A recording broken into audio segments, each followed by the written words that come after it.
Assalamualaikum semuanya. Hai hai hai. Di sini saya dengan rekan kelompok saya akan menjelaskan mengenai Islam di Singapura. Pasti kita tidak asing lagi dengan negara Singapura. Iya, negara yang berbatasan langsung dengan Indonesia, lebih tepatnya dengan kota Batam. Nah, kita lihat dan dengarkan bersama penjelasan dari kami ya. Jangan di skip, oke? Baik teman-teman semuanya, mari kita simak bareng-bareng ya mengenai wilayah Singapura. Sebelum masuknya ke pokok pembahasan, kita harus kenali dulu wilayah Singapura. Negara Singapura merupakan negara maju yang terletak di Asia Tenggara. Negara Singapura kerap disebut negara kepulauan. Negara Singapura ini resmi menjadi negara berdaulat pada tanggal 9 Agustus 1965. Bentuk pemerintahan negara Singapura ini adalah Republik Parlementer yang dikepalai oleh seorang presiden. Ibu kota Singapura yaitu Singapura. Bahasa resmi Singapura Inggris, Mandarin, Melayu, dan Tamil. Mata uang Singapura adalah dolar. Agama mayoritas di Singapura Buddha. Sektor perekonomian negara Singapura adalah industri. Berikutnya adalah masuk dan berkembangnya Islam di Singapura. Masuknya Islam ke Singapura tidak lepas dari masuknya Islam ke Asia Tenggara yang diperkirakan abad ke-7 sampai ke-13 Masehi. Yang dibawa oleh saudagar Arab, Gujarat, dan Persia. Singapura dulunya merupakan negara bagian dari Malaysia. Islam masuk ke Malaysia abad ke-12. Yang menganut Islam di Singapura adalah etnis Melayu. Selanjutnya ialah Islam di Singapura saat ini. Penganut Islam di Singapura yaitu sebanyak 17% dari keseluruhan penduduk Singapura. Sejak terjadinya merdeka dari Federasi Negara Malaysia tahun 1965, komunitas Muslim di Singapura pelan-pelan telah terintegrasi. Namun, masyarakat Muslim Singapura masih mempertahankan identitas dari kebudayaannya. Muslim di Singapura merupakan segerombolan besar ialah beretnis Melayu. Secara ekonomi, Muslim di Singapura dikatakan kurang maju. Masih banyak etnis lain yang tinggal di Singapura, diantaranya etnis Cina, India, Pakistan, Bangladesh, dan etnis Arab. Islam di Singapura merupakan agama minoritas. Agama mayoritas Singapura adalah agama Buddha. Islam di Singapura tidak didiskriminasi secara fisik, namun dalam bidang pemikiran. Contohnya, masyarakat Islam diperbolehkan untuk azan tetapi tidak menggunakan pengeras suara. Untuk bidang pendidikan, pemerintah Singapura membuat kebijakan bahwa Muslim boleh bersekolah di negeri akan tetapi dilarang menggunakan hijab. Umat Muslim di Singapura tidak bisa masuk ke dalam bidang politik atau dalam urusan negara Singapura.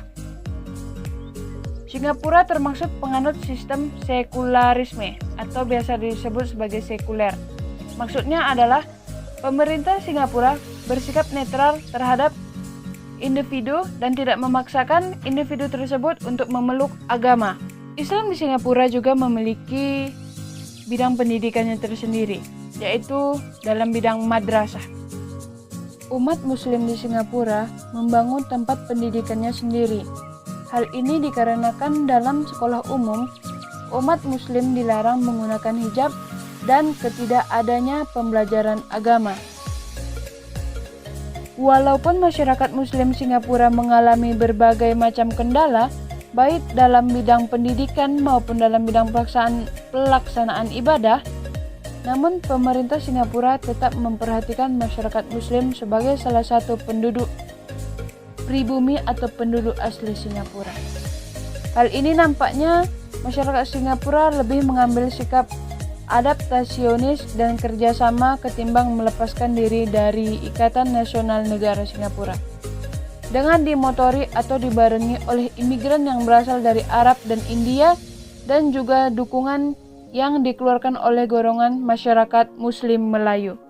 Islam berkembang di Singapura dengan lebih untuk membangun akan citra dirinya Seiring dengan perjalanan dari sejarahnya, komunitas Muslim memainkan peran dalam perkembangan pembaruan Islam di kawasan Asia Tenggara. Selanjutnya akan dijelaskan oleh rekan saya. Organisasi dan aktivitas keislaman di Singapura. Yang pertama yaitu Majelis Ugama Islam Singapura atau MUIS. Pembentukan organisasi keagamaan pertama yaitu bermula sejak tahun 1880. Ketika itu dibentuk Jabatan Kadi atau Hakim Agama pada tahun 1915 untuk mengurus masalah sosial keagamaan masyarakat Muslim Singapura. Dibentuk Lembaga Penasihat Orang-orang Islam. Tujuan lembaga ini bertugas untuk mengurus dan menyelesaikan masalah perkawinan, penentuan awal puasa, dan hari raya. Pada tahun 1968, pemerintah Singapura membentuk Lembaga Majelis Ugama Islam Singapura atau MUIS. MUIS yang terdiri dari 1 orang ketua dan 7 orang anggota dapat membela dan memperjuangkan hak-hak dan kepentingan Muslim Melayu Singapura. Lembaga khusus yang bergerak dalam bidang pendidikan yaitu Majelis Pendidikan Anak-anak Muslim atau Mendaki. Kedua, Mahkamah Syariah Singapura didirikan sekitar tahun 1955. Hasil dari sebuah kajian badan peneliti kuasa yang dibentuk oleh pemerintah Singapura. Ketiga, Lembaga Pendidikan Al-Quran Singapura atau LPQS dibentuk pada tahun 90-an. Tujuan dibentuknya LPQS ini adalah untuk menyediakan kemudahan bagi masyarakat Islam Singapura untuk mendalami serta untuk menghafal Al-Quran. Keempat, Masyarakat Dakwah Muslim didirikan tahun 1932. Gerakan dakwah ini mendirikan gedung peringatan Raja Faisal, mendirikan sebuah klinik pengobatan, serta sebagai pusat hukum. Kelima, pendidikan Islam di Singapura. Munculnya pendidikan Islam di Singapura berkembang sejak awal kedatangan Islam ke Singapura itu sendiri. Keenam, segi politik. Dari segi politik ini, ada 3 unsur pokok yang menjamin kepentingan nasional Singapura, yaitu yang pertama jaminan keamanan nasional, kesejahteraan ekonomi, identitas nasional. Contoh peninggalan Islam di Singapura. Pertama yaitu Masjid Sultan. Masjid ini merupakan masjid terbesar di Singapura yang dibangun pada tahun 1826 Masehi. Masjid ini didirikan oleh Sultan Hussein Shah dan desain bangunannya dirancang oleh Denis Santri. Masjid ini juga dikelola oleh Majelis Ugama Islam Singapura. Kedua, Masjid Siglap. Tentang Masjid Siglap ini, tidak ada yang tahu persis kapan masjid ini dibangun. Namun, terdokumentasi dari bingkai Al-Quran yang digantung di belakang mihrab bangunan dari masjid tua ini, jelas dalam bangkai tersebut sekitar tahun 1320 Hijriah. Masjid ini juga sebagai penghafal Al-Quran. Kesimpulannya, dapat ditarik kesimpulan bahwa Republik Singapura ini adalah negara pulau yang terdiri dari sebuah pulau.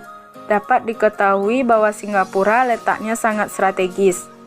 Awal mulanya Islam disebarkan di Singapura berawal dari Kesultanan Malaka dan dilanjutkan sampai masa kolonialisme pada awal abad ke-20 Masehi.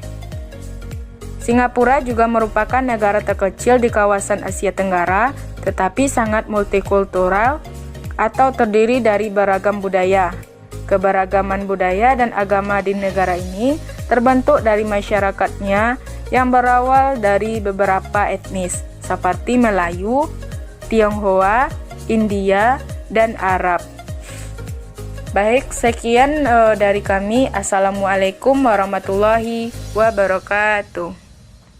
I know gold is not enough.